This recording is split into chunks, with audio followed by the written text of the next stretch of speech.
নমস্কার বন্ধুরা, আপনারা দেখছেন পারফেক্ট পলিটিক্স, সাদা বাংলায় রাজনীতির কথা।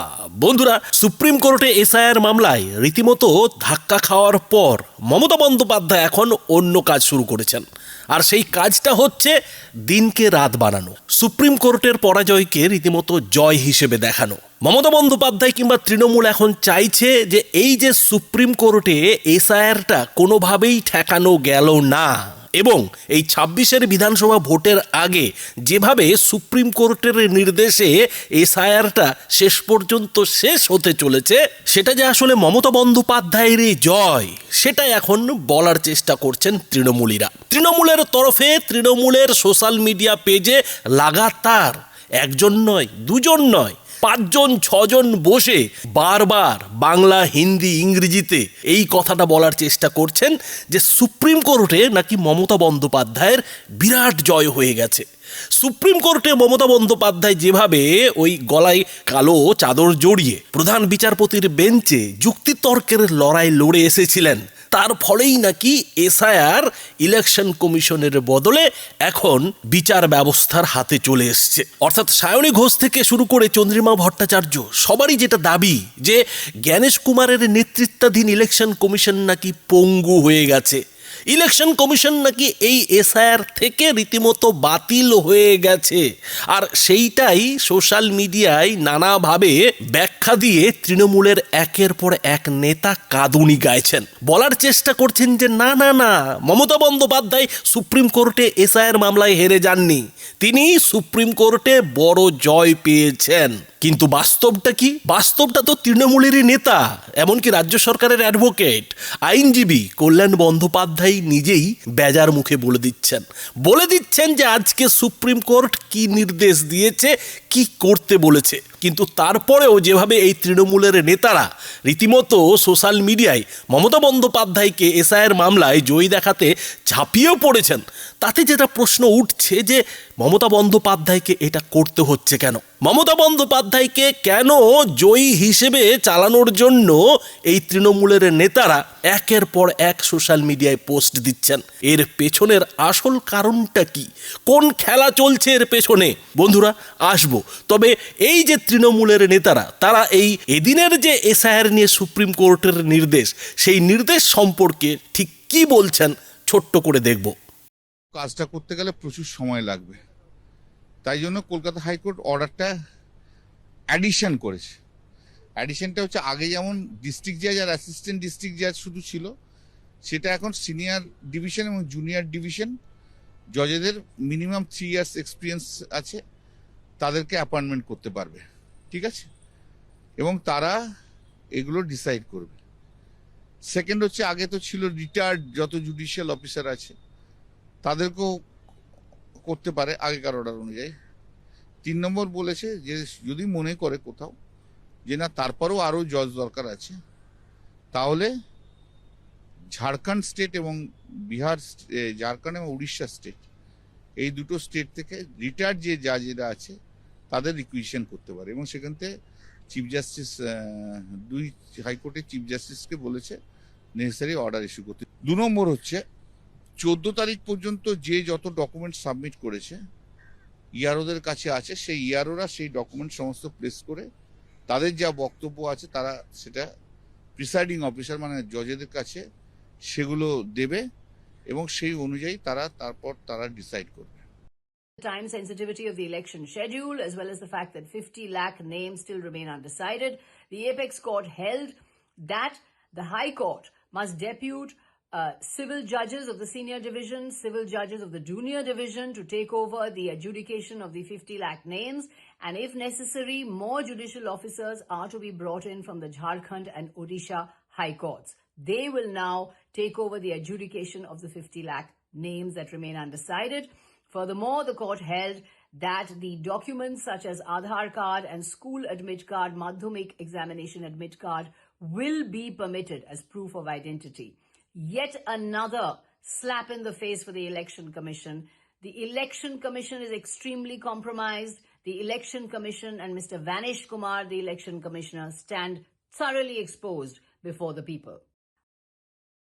2026-এর আগে, অর্থাৎ আজকের আগে একটি অর্ডার মাননীয় সর্বোচ্চ আদালত দিয়েছিল এবং সেখানে তারা নির্দেশ দিয়েছিলেন যে ডিস্ট্রিক্ট জাজ এবং অ্যাডিশনাল ডিস্ট্রিক্ট জাজ তারা যে লজিক্যাল ডিসক্রিপেন্সির কথা বলা হয়েছে, যে আনম্যাপড শ্রেণীর কথা বলা হয়েছে ভোটারদের সম্পর্কে, সেইগুলির বিষয়ে সিদ্ধান্ত নেবেন। মাননীয় সর্বোচ্চ আদালত দেখলেন যে এই লজিক্যাল ডিসক্রিপেন্সি এবং যা যা ঘটনাচক্রে সঠিক হয়নি বলে বলছে, কখনো ইসিআই বলছে, কখনো আবার ওই ওদের যে এআই সেই এআই বলছে, তাতে দেখা যাচ্ছে যে 1,36,00,000 ভোটার যাদের 2002-এর রোলে নাম রয়েছে তারা এর মধ্যে চলে এসেছে। এবং এই কাজটা করতে গেলে যতটা প্রক্রিয়া চালু হয়েছিল তাতে দেখা গেছে 50 লক্ষ অ্যাপ্লিকেশনের ডিসপোজাল হয়নি। জুডিশিয়াল অফিসার, যেটা সর্বোচ্চ আদালত বলেছিলেন, 250 জন জুডিশিয়াল অফিসার নিয়ে যদি একদিনে এক একজন জুডিশিয়াল অফিসার 250টি করেও কেসের ডিসপোজাল করে, তাহলে দেখা যাবে 80 দিন লাগবে। কিন্তু 28শে ফেব্রুয়ারির মধ্যে ভোটারের ফাইনাল লিস্টটা পাবলিশ করার কথা সর্বোচ্চ আদালত তাদের সিদ্ধান্তে জানিয়েছিলেন। আজকে কি দিয়েছেন? সিদ্ধান্ত কি সর্বোচ্চ আদালতের? সিদ্ধান্ত হলো যে এখন সিভিল জাজ সিনিয়র এবং সিভিল জাজ জুনিয়র তারাও এই প্রক্রিয়ার মধ্যে সামিল হতে পারবেন এবং দরকারে সম্মানীয় কলকাতা হাইকোর্টের মাননীয় প্রধান বিচারপতি ঝাড়খণ্ড এবং উড়িষ্যা থেকেও জুডিশিয়াল অফিসারদের তিনি এই কাজে লাগাতে পারবেন। গোটা প্রক্রিয়া তাহলে কি বোঝাচ্ছে? যে যা যা হয়েছে সবই যা হওয়া উচিত ছিল তার বাইরে। 24শে অক্টোবরের নোটিফিকেশনে ইসিআই বলেছিল যে নথিগুলো গ্রহণযোগ্য এবং তার সাথে আবার সুপ্রিম কোর্ট অর্থাৎ সর্বোচ্চ আদালত pool of officers eligible for deputation. Over 1.36 crore voters already mapped to the 2002 rolls were arbitrarily categorized under logical discrepancy, often due to minor has another resounding victory for Bengal's Mamati Manush in the Supreme Court. The Election Commission of India has effectively forfeited control and discretion over the conduct of SIR process in Bengal, and the conditions are now being set by the Honorable Supreme Court, precisely as urged by our Honorable Chief Minister Srimati Mamata Banerjee. In its order dated 20th February, the Honorable Supreme Court directed that the judicial officer of the rank of district judges and additional district judges be appointed to settle all pending claims and objections relating to logical discrepancy and unmapped voters. That direction in itself was unprecedented, the clear reflection of the sheer lack of public trust in the working of the Election Commission of India. And now the court has been compelled to widen the pool of officers eligible for deputation. Over 1.36 crore voters already mapped to the 2002 rolls were arbitrarily categorized under logical discrepancy, often due to minor name mismatches and a flawed AI mechanism. As a result, nearly 50 lakh cases remain undecided, creating a massive bottleneck. जो चीज को 1.5 साल लगता है supreme court की ऐतिहासिक response के हिसाब से और जजमेंट के हिसाब से बंगाल की जीत हुई है, मां माटी मानुष सरकार की जीत हुई है। जो बंगाल में लोग रहते हैं, 10 करोड़ की आबादी जो लोग रहते हैं, उनकी जीत हुई। वो किस हिसाब से, देखिए, एक थ्योरी बना रहे थे, मैपिंग, अनमैपिंग, लॉजिकल डिस्क्रिपेंसी का, इतना सारा चीज, उसमें भी आपत्ति आ रही थी। आधार कार्ड पे उनकी आपत्ति, वोटर आईडी पे उनकी आपत्ति, माध्यमिक सर्टिफिकेट पे उनकी आपत्ति, सब चीज पे आपत्ति आ रही थी, क्योंकि उनको साफ गला घोटना था बंगालियों का, बंगाल में रहने वाले 10 करोड़ आबादियों का, चाहे वो जो भी हो। मगर जिस हिसाब से मां माटी मानुष की सरकार सुप्रीम कोर्ट पहुंची, माननीय हमारी चीफ मिनिस्टर मुख्यमंत्री ममता बनर्जी ने जो अपना जो दलील सामने रखा, अपने जो डिफरेंसेस को सामने रखे, सुप्रीम कोर्ट ने इस चीज को माना। 20 फरवरी का जो रिजल्ट आया है, जो आदेश आया है कि भैया आपसे काम नहीं हो रहा है, मैनिश कुमार आपसे काम नहीं हो रहा, काम नहीं कर पा रहे हैं, मैं आपका सारा काम नाम लेता हूं और जुडिशियल ऑफिसर्स के हाथ में दे देता हूं। आप 250 केस के हिसाब से भी अगर आप 250 जुडिशियल वाले को जो उनका जो था उनको बैठाते तब भी 80 दिन में कंप्लीट नहीं होता। जो चीज को साल 1.5 साल लगता है कंप्लीट करने में, ये चाह रहे थे कि इसको जैसे तैसे बिहार की तरह 60-70 दिन में कंप्लीट करके सबका नाम काट के चलते बने यहां पर और ये मुंह देखते रहेंगे। नहीं सरकार, ये ममता बंदोपाध्याय, ये अभिषेक बंदोपाध्याय, ये आपको इतने आसान से बंगाल के ऊपर जुल्म तो नहीं करने के लिए देंगे। जितने তো বন্ধুরা আপনারা দেখলেন যে প্রত্যেক তৃণমূল নেতাই একটা জিনিস বলার চেষ্টা করছেন যে এই এসআইআর-এ নাকি নির্বাচন কমিশনের আর কোনো হাতই নেই। নির্বাচন কমিশনের হাতে এই এসআইআর আর নেই, পুরোটাই নাকি চলে গেছে কলকাতা হাইকোর্টের প্রধান বিচারপতির নেতৃত্বাধীন জুডিশিয়ারি অফিসারদের হাতে। এবং তৃণমূলের নেতারা এটাও দাবি করছেন যে এতে নাকি জ্ঞানেশ কুমার বড় ধাক্কা খেয়েছেন। তারা তো জ্ঞানেশ কুমার বলছেন না, বলছেন ভ্যানিশ কুমার। তো ভ্যানিশ কুমার নাকি এতে বড় পরাজিত হয়েছেন, বড় ধাক্কা খেয়েছেন। কিন্তু বন্ধুরা, বাস্তবে যেটা এদিন হয়েছে সেটার সঙ্গে তৃণমূলের এই নেতাদের বক্তব্যের কি কোথাও মিল পাওয়া যাচ্ছে? এদিন কল্যাণ বন্দ্যোপাধ্যায় খোদ রাজ্য সরকারের হয়ে সুপ্রিম কোর্টে হাজির ছিলেন। তিনি সুপ্রিম কোর্টে হাজির হয়ে রাজ্য সরকারের হয়ে এই যে ঝাড়খণ্ড এবং ওড়িশা থেকে বাড়তি অবসরপ্রাপ্ত বিচারপতিদের দিয়ে এই এসআইআর-এর লজিক্যাল ডিসক্রিপেন্সির মামলাটার সমাধান করানো, সেটা নিয়ে কিছু বক্তব্য রেখেছিলেন। আর সেই কল্যাণ বন্দ্যোপাধ্যায় সুপ্রিম কোর্টের বাইরে এসে যে কথাগুলো বলেছেন তাতে কি কোথাও মনে হচ্ছে যে এই যে তৃণমূলের নেতারা যেভাবে মমতা বন্দ্যোপাধ্যায়কে জয়ী দেখাতে চাইছেন, আদৌ তিনি এসআইআর নিয়ে সুপ্রিম কোর্টে সেটা করতে পেরেছেন? সুপ্রিম কোর্টে মমতা বন্দ্যোপাধ্যায় কি করতে গিয়েছিলেন? তার তো প্রথম দাবিই ছিল যে এসআইআরকে আটকাতে হবে, এভাবে তাড়াহুড়ো করে এসআইআর করা যাবে না, এসআইআর যদি করতেই হয় 26-এর ভোট কেটে যাওয়ার পর ধীরে সুস্থে এসআইআর করতে হবে। দ্বিতীয় দাবি কি ছিল? দ্বিতীয় দাবি ছিল যে এই যে এসআইআরটা হচ্ছে সেই এসআইআরটাকে সুপ্রিম কোর্ট অবৈধ ঘোষণা করুক, অবৈধ ঘোষণা করে এই এসআইআরের কাজের উপরে স্থগিতাদেশ দিক। সেটাই তো চেষ্টা করেছিলেন মমতা বন্দ্যোপাধ্যায়। আর 3 নম্বর কি তিনি দাবি জানিয়েছিলেন?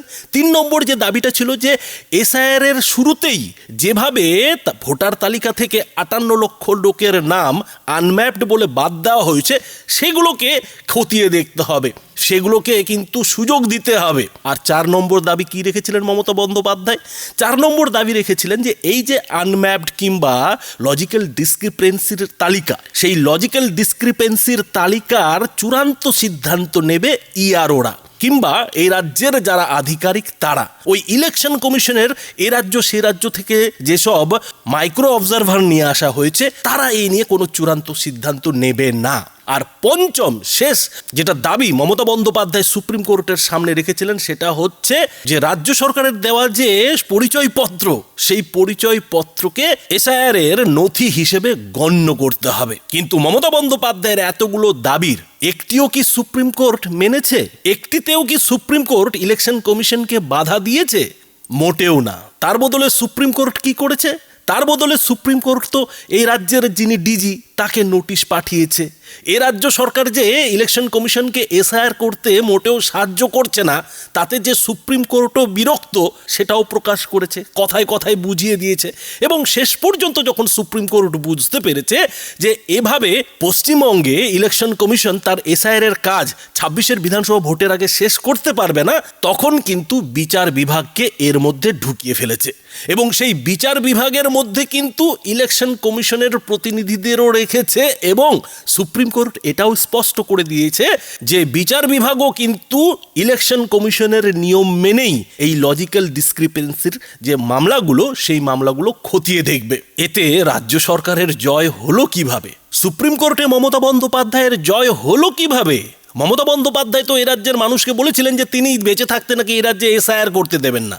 আবার যখন এসআইআর শুরু হলো তখন তিনি দাবি করলেন যে একটি নামও বাদ তিনি যেতে দেবেন না। আবার যখন 58 লক্ষ নাম শুরুতেই বাদ চলে গেল, তারপরে তিনি যেটা দাবি ধরলেন যে মাইক্রো অবজারভারদের তিনি এ রাজ্যে ব্যবহার করতে দেবেন না, কাজ করতে দেবেন না। কিন্তু বাইরে থেকে আসা 8,500-এর মতো মাইক্রো অবজারভারও যখন থেকে গেল, তখন মমতা বন্দ্যোপাধ্যায় নতুন ধুয়ো তুললেন যে লজিক্যাল ডিসক্রিপেন্সির নামে যে তথ্যগত অসঙ্গতি রয়েছে, সেই সব ভোটারদেরও তিনি নাম বাদ যেতে দেবেন না।